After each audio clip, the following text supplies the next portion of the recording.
Alors voilà. Donc j'ai une question de quelqu'un sur Instagram qui demande si on tombe malade, par exemple pendant la sèche, est-ce que tu mets ta sèche en stand-by, même si c'est pas trop possible vu qu'il y a une date butoir, ou est-ce que tu te mets en phase de maintien calorique? C'est-à-dire que tu remontes les calories, sachant que je pense normalement que dans ta sèche, tu fais déjà des phases de déficit et de maintien. Comment tu gères ça, toi? Alors, durant la première sèche, je suis tombée beaucoup malade, à peu Mhm. près 4-5 fois. Bon, c'était 7 mois, mais je suis vraiment tombée très souvent malade. Et concrètement, ce que je faisais avec mon précédent préparateur, donc je savais pas quoi faire, donc je lui ai vraiment demandé conseil. Et ce qu'il m'a suggéré, c'est de remplacer toute source de glucides par uniquement des fruits et Mhm. d'augmenter de 100 à 200 calories les jours où j'étais malade. Et si j'avais de D'accord, la fièvre, de ne pas faire d'entraînement musculaire et pas de bien cardio. sûr. Mais j'en faisais de toute façon pas durant la première sèche.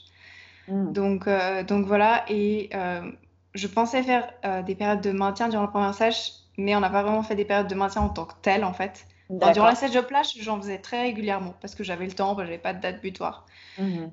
Mais durant la première, voilà, on sait jamais comment le corps va réagir et si ça va nous mettre en retard ou non. Et même si D'accord. ça peut sembler plus optimal sur le plan métabolique, avec le stress de ne pas être prêt, j'ai préféré ne pas en faire. Mais du coup, on a par contre fait des semaines tests de recharge pour D'accord. recharger les stocks de glycogène musculaire qui donc sont plus vides en sèche, même si on garde des glucides.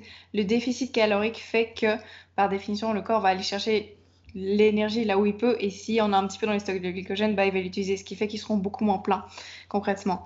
Et du coup, D'accord. on a essayé la recharge aux fruits, pas terrible, hein. Franchement, ça m'a ballonné. Mais voilà, il faut vraiment tester du cas par cas. Oui, bien sûr. Et moi, la recharge qui me rend caliente, c'est les pommes de terre. Yes! Les pommes de terre. Allez hop!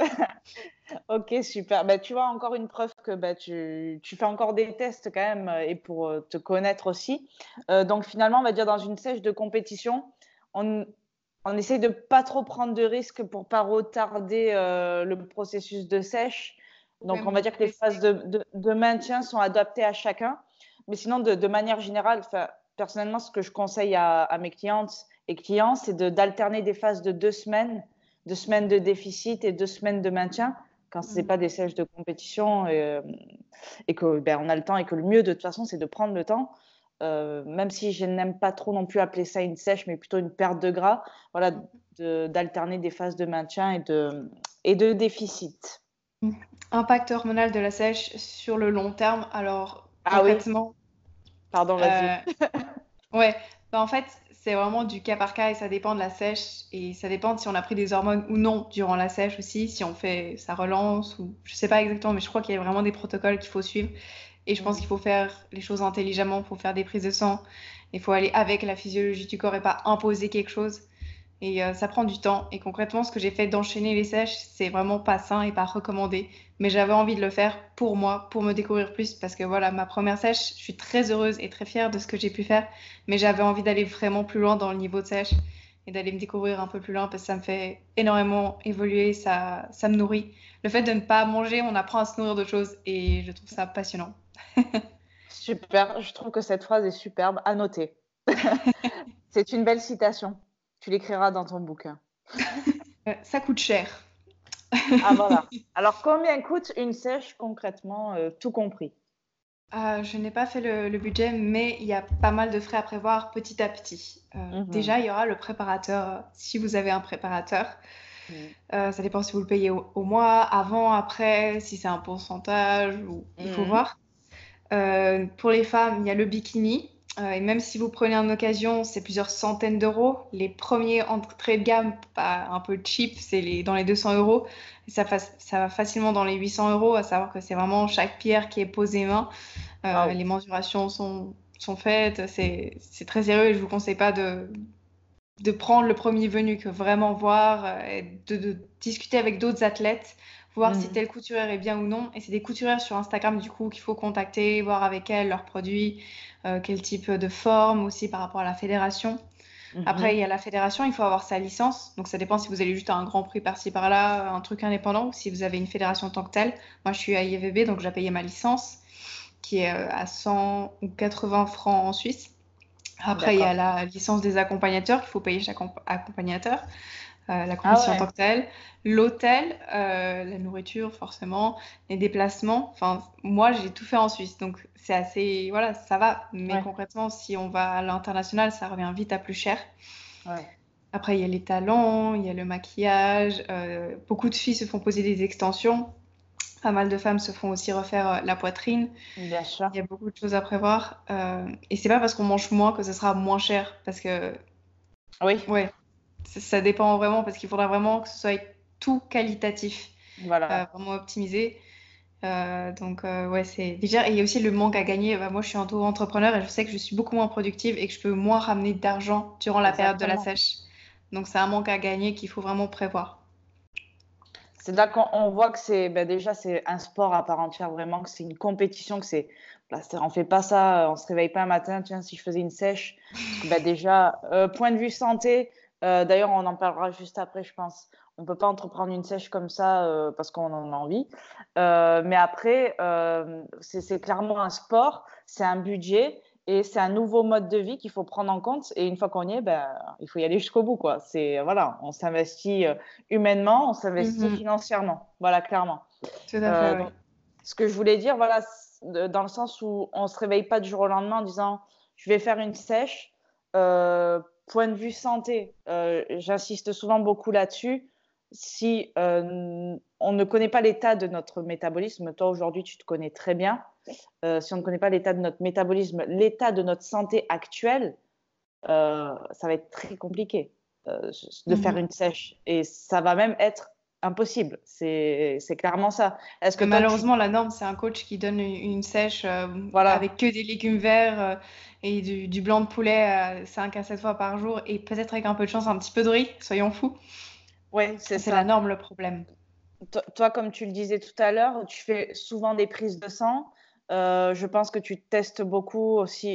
Il me semble avoir vu sur ton Instagram, tu prends ta température corporelle après tes repas, même durant la sèche, voir comment ça évolue au niveau de ton métabolisme. C'est pour montrer que, bah, mine de rien, tu fais quand même une sèche santé, dans le sens où bah, tu te préoccupes quand même de ta santé aussi Mhm. pendant la sèche. Donc ça, c'est extrêmement important aussi à prendre en compte pour les personnes qui veulent faire une sèche ou pas d'ailleurs. On ne peut pas se réveiller demain en disant ça y est, c'est parti, envoie le poulet, les brocolis, et puis voilà. Ça ne se passe pas comme ça du tout. Voilà. Ouais, Puis il faut faire les effectivement. choses aussi progressivement. Il y a beaucoup d'athlètes qui se laissent, par exemple, une année d'adaptation, on va dire, et qui après font une sèche. Mhm, mhm. Ouais, c'est bien Voilà. d'avoir déjà une discipline, d'avoir déjà une masse musculaire, d'avoir déjà un entraînement. Et je pense d'avoir déjà fait une sèche de plage avant d'avoir fait une vraie sèche. Parce que moi, si j'avais pas fait ma sèche de plage avant ma vraie sèche, j'aurais jamais pu, par exemple, résister à la faim, avoir faim Mhm. constamment. Et même aller plus loin que la faim et de me dire, ok, bah maintenant j'ai des vertiges, mais je le montre pas. Parce que si tout le monde voit à quel point on est dans le mal, et c'est normal d'être un peu dans le mal, Oui, ben oui. alors si on saigne du nez, qu'on se fait hospitaliser, comme c'est souvent le cas aussi, et que c'est pas Instagrammable, donc vous le voyez pas ça sur les réseaux, mais c'est assez fréquent pour pas mal d'athlètes. Ça, je pense pas que ce soit normal et pour une sèche. Mais concrètement, si on a des vertiges de temps en temps, qu'on a la tête qui tourne, qu'on voit noir, qu'on a des trous noirs dans l'estomac de faim, c'est un peu normal tout de même. Mhm. Ça fait partie du processus, disons. Mhm. Après, on a tous des symptômes différents, mais voilà, Oui, c'est pas bien évident. sûr. J'ai pas mal de questions relatives à l'humeur, le moral, l'aspect psychologique. Ouais. Et ça évolue, enfin, ça rejoint un petit peu ce que je disais avant, ça évolue vraiment. En fait, le muscle de la discipline, enfin, moi, la discipline, je le vois vraiment comme un muscle et ça se muscle au fil du Mhm. temps. Et Tout peut-être à ça fait. devient de plus en plus dur, mais comme ce muscle, il est de plus en plus fort et résilient, il est Mhm. résilient à l'adversité et ça fait qu'on est de plus en plus fort à ça. D'où le fait que j'aime Exactement. bien la sèche, parce que ça me renforce.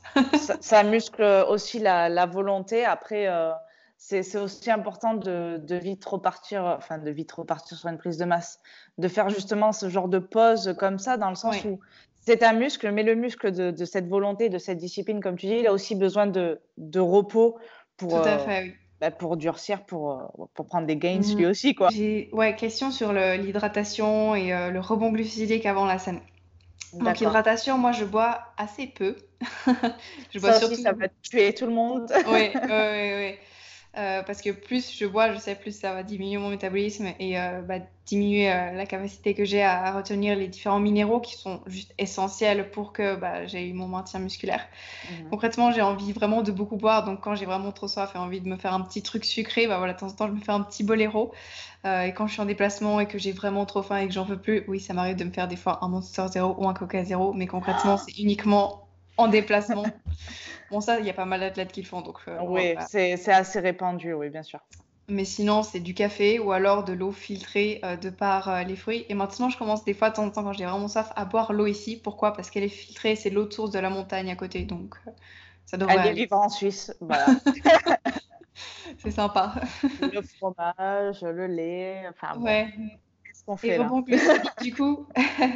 Et pour le rebond glucidique, ça, il faut vraiment tester du cas par cas. Et ça dépend de la catégorie concrètement. Parce qu'en bikini, si on est un peu trop musculaire, un peu trop musclé, un peu trop sèche pour sa catégorie, si on fait une grosse recharge et on paraît encore plus musclé et sèche que ce qu'on l'est déjà, alors qu'en bikini, c'est pas forcément ce qu'on nous demande, c'est plus une harmonie générale. Certes, un niveau de sèche sérieux, mais Bien c'est sûr. pas non plus un niveau de sèche à la Miss Olympia, quoi.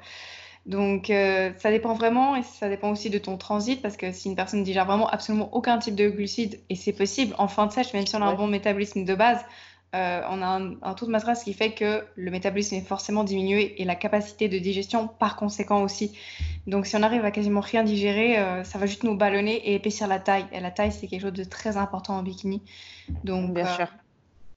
donc c'est vraiment du cas par cas. Et puis moi, j'ai testé, je sais que c'est les pommes de terre. Voilà, toi, c'est les pommes de terre. Voilà. Après, c'est ça, c'est encore une fois, tout est une question de contexte et de personnes aussi, même en compétition même en sèche, il n'y a pas qu'une vérité, chacun va être différent. Et il n'y a qu'en testant qu'on se connaîtra. Il faut se lancer. Après, voilà. Mhm. Il y aura plusieurs sèches pour se connaître, si vraiment la personne apprécie ça. Voilà. Mhm. Tout à fait. Une question assez intéressante, est-ce qu'il y a du dopage en bikini? Ah. Oui, c'est pas parce qu'on n'est pas énorme qu'il n'y a pas de dopage. Il y a du dopage dans tous les sports performance. Même pour la pétanque, le tir à l'arc, il y a des bêta-bloquants, il y a vraiment énormément de choses qui existent. Euh, et c'est pas parce que parfois certaines fédérations disent on a des tests antidopage. Oui, des fois ils prennent les urines, mais est-ce qu'ils les ont vraiment en analyse? Parce qu'en fait, le problème c'est que ça coûte des centaines de francs par analyse et c'est pas rentable. Et ils perdent leurs beaux athlètes. Et les plus beaux athlètes, s'ils disent ah, tel est dopé, c'est pas Oui, rentable pour la fédération. bien sûr. Donc concrètement, voilà, on peut juste incarner ses valeurs et faire au mieux par rapport à soi et le faire pour soi et pas juste pour le physique qu'on va afficher Tout à pour fait. montrer qu'on est le meilleur, quoi. Bien sûr. Après, Donc, oui, c'est quelque chose qui est, voilà, comme dans tous les sports de haut niveau, on va dire, sans faire de généralité un petit peu, on va dire, dérangeante. C'est quelque chose qui est présent. Ça ne veut pas dire que tout le monde le fait. Ça ne veut pas dire que tout le monde ne le fait pas non plus, mais ça veut dire que c'est présent. Voilà. Après, c'est un sujet encore à controverse, etc. Mais ça existe. Voilà. Et mhm, autant les hommes que les femmes aussi. Et ça ne se voit pas toujours aussi, comme tu le dis. tout à fait. Là, j'ai une question qui rejoint un petit peu ça sur le pourcentage de masse grasse demandé pour les bikinis en international. Déjà, Ouais. ça va changer d'une fédération à une autre et d'une compétition à une autre, et même sur une même compétition, ça peut changer. Si vous avez suivi il y a moins d'un mois à l'Arnold Classic en bikini, vous avez vu en deuxième Alison Testou et en premier Yana Smith. C'est vraiment pas du tout le même physique et c'est pas du tout le même niveau de sèche. Alison Testou, Je c'est mettrai vraiment. les Ouais. photos. Alison Testou, c'est la sécheresse du désert. Et encore, le désert, c'est rien à côté d'Alison Testou. C'est un niveau de sèche. Voilà. Et Yana, c'est une Extrême. ligne totalement différente. Donc voilà, c'est vraiment ça change. Et il n'y a pas de choses très précises, enfin, d'outils très précis Critères. pour mesurer le taux de masse grasse. Oui, les DEXA scan et encore. Oui. Il faut vraiment regarder au visuel parce que des fois, un taux de masse grasse, selon la lumière, selon la masse musculaire, ressortira différemment. Plus on est musclé, moins on semble gras en fait. D'accord. Après, il y a le tan qui fait la différence. Je crois que c'est un Oui. sujet tabou pour toi. Non, je plaisante. C'est bon, j'ai C'est en un bon tan, référence. là j'ai 2 kits, j'ai tout testé, il va bien. Parce qu'à savoir qu'à ma première compétition, j'ai eu des soucis de tan et le tan a verdi Et voilà, je n'utiliserai plus ce tan. C'est de ma faute, Voilà. hein. J'aurais dû tester le tan. Et j'aurais dû peut-être utiliser aussi tout le kit complet, mais ça a fait des rayures dans tous les sens. Alors on a essayé de récupérer ça. Le deuxième passage sur scène était mieux. Est-ce que D'accord. cette fois, tu vas manger du sorbet avec tes faux ongles comme une morphale? Ah, Ça, c'était en backstage. Alors, très important pour les athlètes. Il faut vraiment que vous fassiez une liste au préalable de ce que vous allez prendre avec. Parce que moi, j'avais oublié de prendre des services. Et du coup, je rechargeais avec du sorbet, mais je n'avais pas de service. Et comme c'est j'avais quasiment dégueulasse. jamais de faux ongles, je me suis dit, utilisons cela. Et j'ai C'est mangé aux pas mal. faux ongles. Comment estimer le nombre de kilos à perdre et du coup le temps nécessaire pour le jour J? Alors ça, c'est très délicat. Ah oui, Euh, et durant cette prépa, je ne me pèse pas. Parce que d'accord. voilà, ça m'a trop stressée. Je me suis dit non, on s'en fout du poids. Et ça m'a pas empêché de progresser. Durant la présente Ça prépa, fait. c'était assez stable, sauf le début. Le premier mois, ça a augmenté le poids. C'était un peu stressant, mais après, ça a diminué. Et je regarde surtout les mensurations et le poids à perdre. Alors, j'ai quand même une norme que je vois, c'est par rapport à la masse musculaire à peu près attendue en bikini national, avec un niveau de sèche qui nous permet de faire un top 3. On a souvent notre taille -10 en tout cas. Souvent. C'est pas toujours Ouais, le cas, mais souvent. ok. Après, il y a toujours les diurétiques, la masse musculaire, il y a deux, trois petites choses qui changent, mais globalement, c'est souvent ça. Ok. Et après, ça dépend de où on part, et ça dépend aussi de notre métabolisme. Plus on aura un métabolisme élevé, plus on parlera rapidement normalement. Et si on a été longtemps gras, bah, concrètement, ce sera plus difficile à perdre. Si on a beaucoup de graisse polyinsaturée qu'on a stocké, comme moi, j'ai stocké beaucoup de graisse étant végane, ça prendra aussi plus de temps, la première grosse sèche. Mais une fois que c'est parti, hein. Voilà, ça prouve aussi que rien n'est figé, que Mm. peu importe l'alimentation qu'on a eue auparavant, les erreurs qu'on a fait, les troubles du comportement alimentaire que tu as pu avoir aussi, ben, aujourd'hui, ben, voilà, ça a clairement bougé, ton métabolisme s'est clairement adapté. Voilà, ça n'existe pas un métabolisme cassé, un métabolisme s'adapte, tout simplement, à Tout condition à de lui fait, oui. apporter les bonnes choses pour qu'il s'adapte. Il ne peut pas s'adapter juste parce qu'on mange une carotte crue par jour. Voilà. C'est un tout. Mais la carotte crue, elle aide beaucoup en tout cas. À tous les jours, moi, je l'ai. Est-ce que tu as pris des cours de posing? Oui. Oui, et Ah c'est oui, très, très, très important. Surtout surtout quand avec on ton est coach, naturel. Ouais, mon coach, il a il c'est le meilleur maîtrise poseur l'art. de France, en fait, de titre. Et de base, j'ai pris avec Hélène, du coup, qui est une athlète internationale IFBB, qui m'a beaucoup expliqué.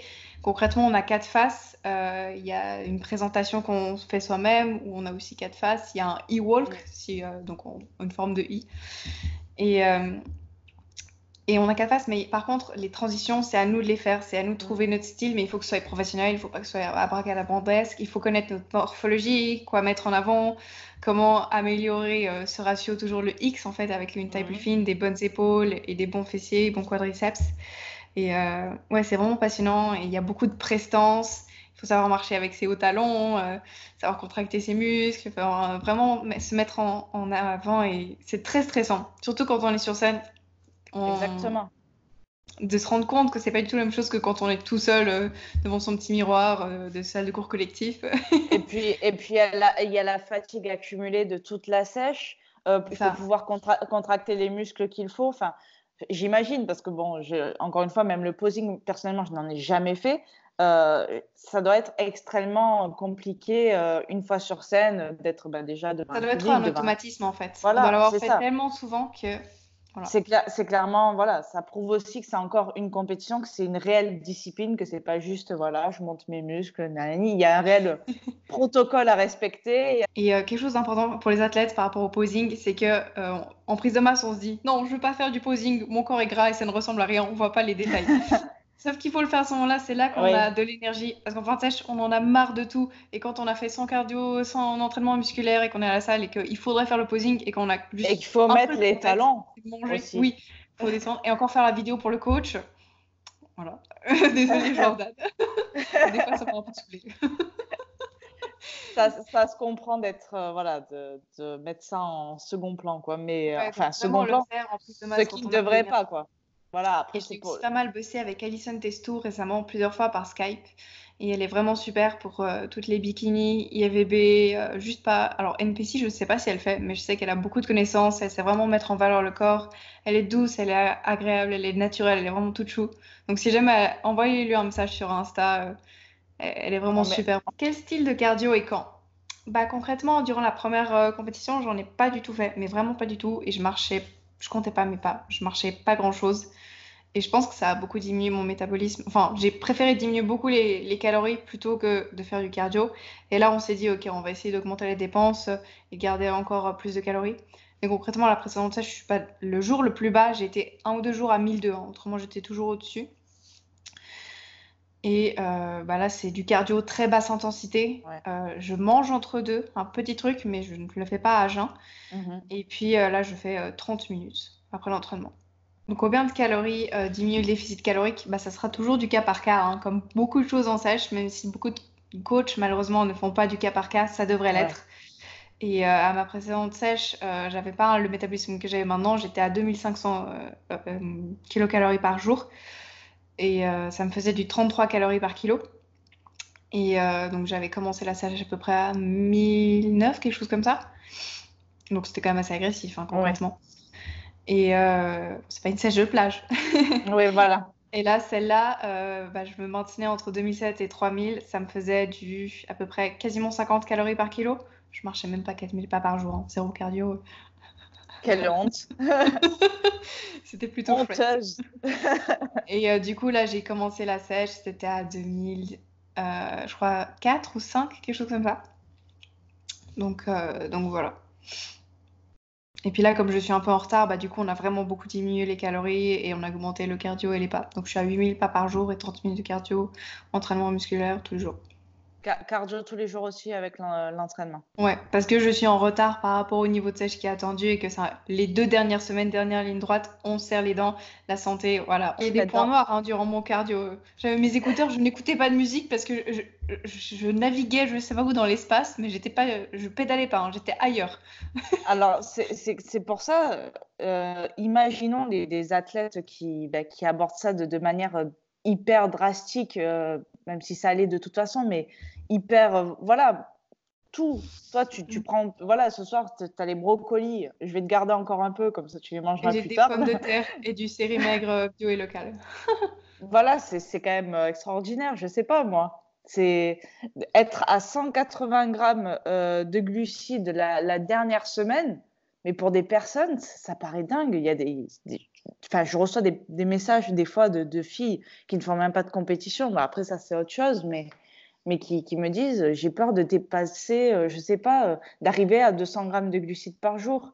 Oui. Mais on oublie aussi souvent que les glucides, déjà, ça ne sert pas que à faire du sport, hein. C'est fait pour la majorité de la population, même ceux qui ne font pas de sport. On a besoin de réfléchir. On Surtout a, ceux qui réfléchissent en fait. voilà, et on a besoin Le de. Enfin, cerveau notre consomme corps énormément, minimum 100 grammes de glucose par jour. exactement. Alors, certains ne dépassent pas ça. Comment voulez-vous avoir les idées claires? Alors après, c'est normal qu'on ait peur de dépasser 200 grammes de glucides. On n'a plus les idées claires. On pense n'importe quoi. Et même, tout à l'heure, tu disais que tu tombais beaucoup malade à ta précédente sèche. Le système immunitaire, voilà, c'est si vous êtes fréquemment malade, c'est pas parce que vous vivez dans un endroit où il fait froid ou que vous êtes en contact avec des personnes qui trimballent des virus ou autre, parce qu'il y a des personnes qui travaillent, par exemple, beaucoup avec des enfants et qui sont malades, qui sont exposés, mais pourtant, eux ne tombent jamais malades parce qu'ils ont une bonne hygiène de vie. Par contre, une hygiène de vie qui est instable, bah, clairement, tous les virus, ils les chopent, quoi. On connaît tous quelqu'un dans notre entourage qui chope tous les virus. Oui, tout à fait. Je pense que c'est important de reconnaître que bah, voilà, la sèche, c'est une période de famine physiologique. Alors, c'est pas une Exactement. famine dans le désert, c'est vraiment une famine physiologique, une période durant laquelle le corps n'aura pas, par définition, pas assez d'énergie pour faire face à ce dont il a besoin. Donc, il devra tout le temps aller chercher de l'énergie ailleurs. Et tout ce qui n'est pas utile, concrètement, on va être jarté. La reproduction, Voilà. un enfant, c'est des milliers de calories. Donc, la reproduction, on jarte. Faire pousser les cheveux, faire pousser les ongles, avoir une bonne régénération cellulaire, dermatologique, tout ce qui n'est pas utile, entre guillemets, avoir chaud aussi. On a tout le temps froid aux extrémités, Ouais. aux pieds, aux mains. Vrai. Tout ce genre de choses va être jarté par le corps. Petit à Voilà. petit, plus rapidement, ça dépend des personnes, de leur résilience métabolique et de la Exactement. sèche en tant que telle. Après, voilà, ça montre aussi peut-être aux personnes qui ne font pas spécialement de sèche et qui ont ce genre de symptômes, bah, clairement, vous mangez pas assez. Voilà. Tu viens de donner tous les symptômes Ouais. que beaucoup de personnes ont et qui ne se rendent pas compte finalement que, ils n'apportent pas assez d'énergie à Bah, leur ils sont en corps. état de famine physiologique prolongé sans Voilà. se rendre compte et ils diminuent petit à petit leur métabolisme. Qui est Et peut-être qu'ils un ont des mauvais stress. types de graisses qui font qu'ils ne perdent pas de gras, mais qu'ils maintiennent leur gras et peut-être même ils en prennent. On n'en Ouais. parle quasiment jamais, mais l'aspect sexuel du couple, c'est pas trop dur. Ah, ben non, justement, c'est pas Bah, dur du concrètement, tout ça fait sur. partie des fonctions qui sont un peu jartées, donc c'est pas l'abondance d'hormones reproductrices en sèche, si je peux dire ça ainsi. Exactement. La libido est en PLS, hein, et comme tu le disais tout à l'heure, le corps met en veille certains processus. Clairement, il éteint les lumières de ce qui est pas, bah, de ce qui nous fait pas vivre immédiatement, quoi. Il est en Oui, état de famine. oui. Comment gères-tu la faim? Alors, en fait, Ah oui, quand on a faim au début, c'est peut-être pas facile, mais c'est encore sympa. C'est-à-dire que le d'accord. corps, il se rend compte qu'il y a des portions moins grandes et l'estomac est Ouais. un peu vide, ça gargouille et c'est pas agréable. Ça fait le trou noir dans l'estomac, c'est vraiment pas facile, c'est la période d'adaptation. Mais à ce moment-là, on a encore chaud, on a encore de l'énergie pendant l'entraînement, on a encore de la congestion, on a encore un bon sommeil. Ce qui, au fil de la sèche, ne sera plus le cas. On sera de plus en plus exécrable, on aura le plus en plus envie d'éplucher des gens, dès qu'une personne se mettra entre notre nourriture ou notre repas et nous, on aura envie d'une chose, mais c'est que cette personne n'existe plus. Enfin là, je suis très gentille parce que j'ai mangé avant Ah et bon? je fais vraiment attention de ça. Mais concrètement, hier, je rentrais de l'entraînement, j'étais affamée et Will, il commence à me parler, il lui fait un regard noir et je tremblais limite, mais vraiment, je tremblais. Et c'est très très rude et très éprouvant. On pleurait aussi pour des choses, mais juste improbables. On est vraiment à fleur de peau. C'est pas on est Mhm. sensible, on est heureuse. Non, c'est irritable.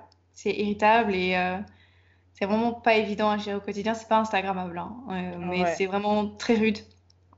On peut Donc la faim exploser au à tout début, moment. quand on a juste faim, c'est cool. Mais bon, après, quand on Ouais. a tous ces symptômes d'irritabilité, de froid et tout ça, plus encore la faim, des fois c'est un truc qui passe, Ouais. ça nous passe au-dessus en fait. On n'est plus à ça après. On s'en fout de la faim. Au début, c'est Ouais. le truc principal. On se dit, oh purée, je suis en sèche, c'est dur, j'ai faim. Et après, à un moment, il y en a tellement que. Ouais, voilà, c'est ça. Au début, il n'y a qu'un seul. Enfin, la faim, ce n'est pas seulement avoir un trou dans l'estomac, ça se manifeste par tous les symptômes que tu as Ouais. dit, hein. C'est le corps tout entier qui hurle famine, en fait. Et, Ouais. voilà, toi, clairement, tu as envie d'éplucher les gens. C'est bien, tu penses enlever les antinutriments de chaque personne, même en sèche. Donc, c'est plutôt sympa. Mais c'est normal aussi, ça fait partie. Nous sommes des êtres humains, ne l'oublions pas quand même. Ouais, ouais. Ça fait partie du Du truc. coup, c'est bien de faire attention et de prévenir ses proches. Et heureusement que mon conjoint a déjà vécu une sèche de compétition et qu'il a des athlètes et que c'est une personne très paisible. Parce que des fois, je m'énerve et heureusement qu'il est serein et paisible et qu'après, il me fait un gros câlin. Parce que franchement, je me rends compte, hein, je ne pourrais pas vivre avec moi-même. Je suis exécrable. Et je suis Bah, quelqu'un d'assez c'est pacifique bien de s'en de rendre base. compte. Ouais. C'est bien de s'en rendre parce que non, parce qu'il est vrai que certains athlètes ne doivent même pas s'en rendre compte, parce qu'une sèche dure quand même un certain nombre de temps. Mhm. À un moment donné, on peut croire qu'on devient vraiment comme ça, que ça fait partie de notre nature, en fait. Ouais. Et On elles se ne pose se des rendent questions même hein, des fois. Hein. voilà, on ne se rend même plus compte et l'entourage, bah, s'il n'a pas le recul nécessaire comme l'a Will avec toi, bah, ça peut être aussi néfaste Ouais. pour l'entourage. C'est pour ça qu'aussi dans l'environnement, il y a aussi l'entourage qui est extrêmement important, le Mhm. soutien et le recul de l'entourage, Ouais. s'il peut supporter d'être épluché à longueur de journée ou pas. Ça me fait penser à quelque chose de très important, c'est qu'en sèche, alors je l'ai remarqué aussi pour mes clientes qui ne sont pas en sèche de prépa, mais juste en sèche que je leur fais subir. Mmh. Et concrètement, c'est une période où on va énormément douter. Ouais. Et sur Instagram, les gens verront qu'on évolue et verront un peu ce qu'on fait, notre diète, nos entraînements, et les gens vont nous dire, ah non, fais ci, fais ça, fais ci, fais ça. Et les gens physiques aussi qui s'entraînent à notre salle, on va recevoir aussi des amis, des athlètes qui vont nous donner des recommandations, des conseils, et on ne saura plus quoi faire. Et même étant coach, c'est très très dur. Je doute beaucoup de moi-même. Déjà que je doute, si en plus on reçoit 1 million de messages, c'est Bien très sûr. dur. D'où l'importance pour moi d'avoir un préparateur qui supervise. Donc moi je fais tout moi parce que je suis un peu une sale tronche. J'aime bien faire ma diète et j'aime bien avoir des trucs que j'aime pour pas être frustrée et pour avoir une meilleure adhérence. Mais j'ai Mhm. besoin de quelqu'un qui me supervise, quelqu'un que j'estime beaucoup. Et les 2 préparateurs que j'ai eus sont fabuleux et je suis très contente d'avoir pu et de pouvoir collaborer avec eux. Donc Vegeta Fitzer et Jordan Belloun. C'est vraiment des personnes en or, compréhensifs et c'est bien parce qu'ils savent me donner un cadre et me dire ouais non, là ça c'est pas ça, c'est pas terrible ce que tu fais, là tu diminues trop les lipides. Moi j'aime bien diminuer les lipides et avoir beaucoup de glucides. Jordan il me dit ouais non, là fais ci, fais ça. Avec Thomas des fois j'avais un peu trop de fruits, il me dit ok voilà tu manges quasiment que des fruits tout le temps, quand même un peu de tenue. Un peu de tenue, tiens-toi bien, oh. Enfin, c'est bien d'avoir un cadre pour Bien pas sûr. flancher parce que des fois on voit une méthode et on se dit ok là il faut vraiment trop que je diminue les glucides, j'ai vu que la cétose c'était super et tout alors qu'on sait qu'on a déjà bien séché, pourquoi tout changer à ce moment-là? Si on change trop de trucs ça va rajouter du stress à notre corps et concrètement on risque là vraiment de pas sécher. Donc faire Exactement. une méthode, s'y tenir, voir si elle fonctionne pour nous. Mais c'est sûr que bah il y aura des choses auxquelles on sera répondant et d'autres pas. Et il faut tester. Il faut pas écouter monsieur, madame, tout le monde. Si on voit une théorie qui nous plaît, ok, on l'étudie bien et puis on la testera à la prochaine sèche. Dernière question là sur les blessures. Est-ce que ça t'arrive souvent de te blesser en sèche? Alors concrètement, je me suis très souvent blessée avant que j'aie un entraînement intelligent et une alimentation intelligente. Bien sûr, c'est possible de se blesser, toujours, Ouais. il y a des probabilités, mais je ne me suis plus blessée du tout. Mais vraiment plus du tout. Je sens juste que j'ai une douleur au genou quand je prends pas mon collagène. Du coup, je prends du bon collagène de qualité et sinon, c'est tout. Est-ce que tu fais un peu de... Alors, tu disais que le matin, par exemple, tu fais salutations au soleil, donc ça Alors, fait tous un les petit peu de matins, je fais mon yoga, mobilité. effectivement. Voilà, la mobilité aide énormément aussi à être mobile, clairement, Oui. et à ne pas se blesser en musculation, à pas faire n'importe comment. Surtout quand on adopte un entraînement intelligent, comme tu l'as dit, on essaye de faire chaque mouvement le plus optimalement possible, je dirais. Et si on manque de mobilité, ben, on risque soit de pas travailler optimalement, soit de se blesser. Ouais.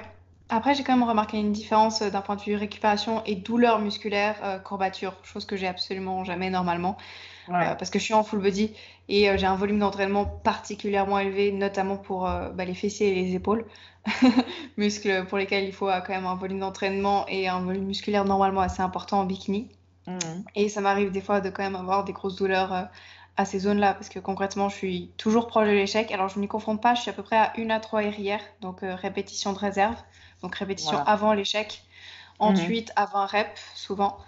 Et concrètement, bah voilà, quand on est entre 25 jusqu'à parfois 30 séries proches de l'échec par semaine pour ces groupes musculaires, ça fait qu'il y a une grosse C'est fatigue normal. qui est accumulée avec la sèche qui tire, bah voilà, le corps a C'est des fois de la normal, peine ouais. à récupérer.